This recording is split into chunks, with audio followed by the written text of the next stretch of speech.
So continuous time Markov chains have, not surprisingly, the Markov property. This is based on something called memorylessness. Let's look at the definition. So a random variable tau has the memoryless property if it satisfies for all times t and h the following condition. So that's the condition here. And the way to think about this is really in terms of kind of interpreting tau as a survival time. So what the left-hand side is saying is, let's suppose that we're given that we've survived past time t. Then the left-hand side computes the conditional probability of surviving for an additional h time units. And that conditional probability better be equal to the unconditional probability of surviving for h time units total. So like I wrote here, probability of surviving for h units of time given that we've survived for t is the same as the unconditional probability of surviving for those h units of time. So why is memoryless property, what's the word memoryless about here? You see that this conditioning set involves t, and t could be very large, so we could have survived for a very long time. And this fact seems to be forgotten. The right-hand side is saying, let's only compute the probability of surviving past time h, and there's no mention of t on the right-hand side. In other words, this fact that we've survived for t units of time has been forgotten, and hence the word memorylessness. The exponential distribution turns out to have this property. That's the claim here. We're going to show this in a second.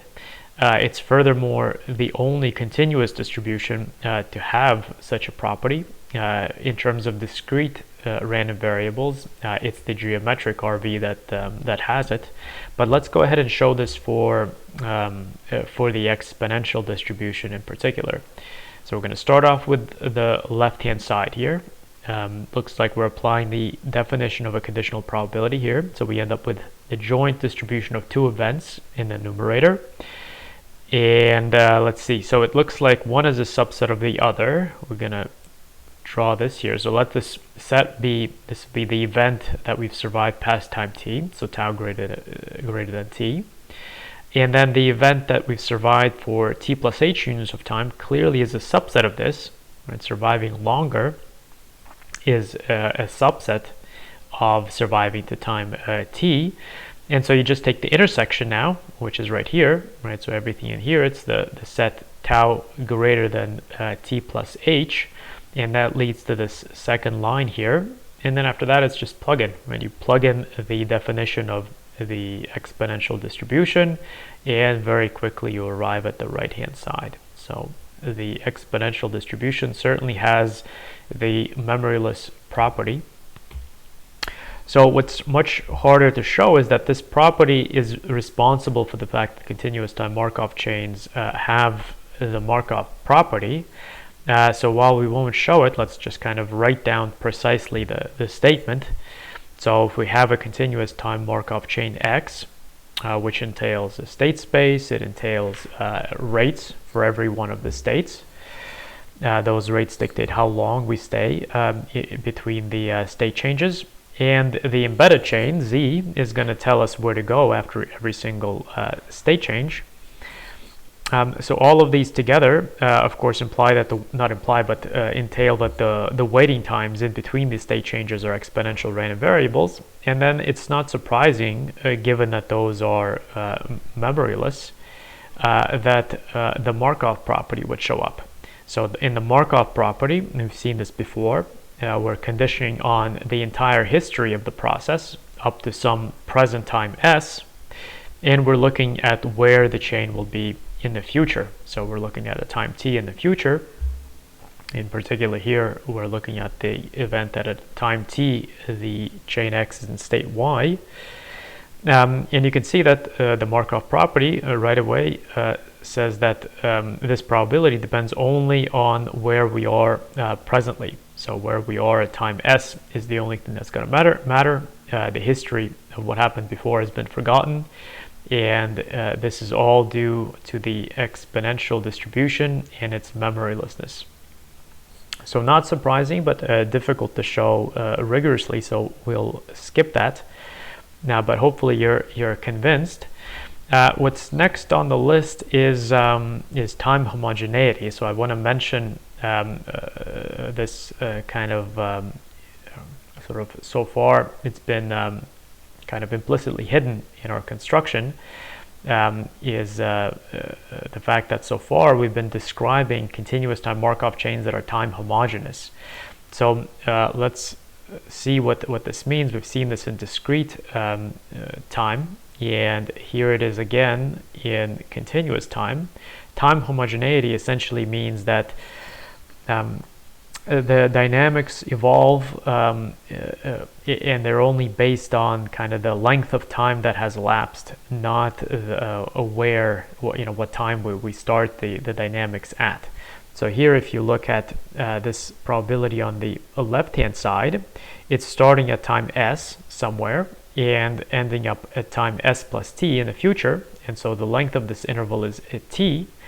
And on the right-hand side, it says that you can ignore the fact that we started at time s. Only the fact that t units of time have elapsed matters. So you can restart a time homogeneous continuous time Markov chain at any point in time, and its probability distribution with respect to a future state will be the same. It won't depend on where you start the process. It will only depend on how far in the future you're looking at. And as a consequence, we pick up transition probabilities. These are a little bit different than your kind of regular one-step transition probabilities in discrete time. Those had to do with what happens on the next time step. Of course, in continuous time, there's no such thing as next time step. There's only some time from now. And what time homogeneity, what this assumption allows us to do, is to write down these transition probabilities in terms of three parameters. So, on this notation here is saying what is the probability that the continuous time Markov chain X starts at state little x, ends up in state little y, and this happens in time little t. And you can see that we can define these transition probabilities as if they start at time 0, but really they could have started at any time s. It's only the length of time, right, the duration that matters. And here the length of time that the chain is allowed to evolve is little t. And where we start this thing at is irrelevant as far as a homogeneous CTMC is concerned. So we're going to look at time inhomogeneous chains in a second here, in the next clip, in fact. But just to summarize, what we've actually been constructing so far are time homogeneous continuous time Markov chains.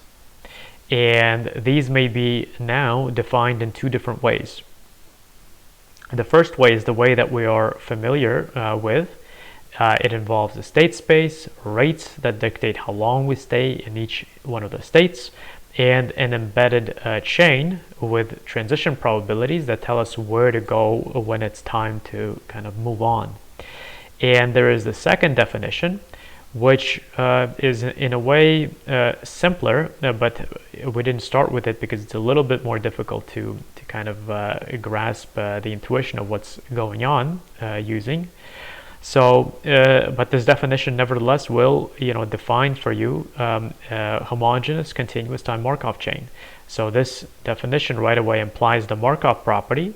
And, in addition, because it's a continuous time Markov chain, we know that it will always look like the diagram below me there. So the paths are step functions.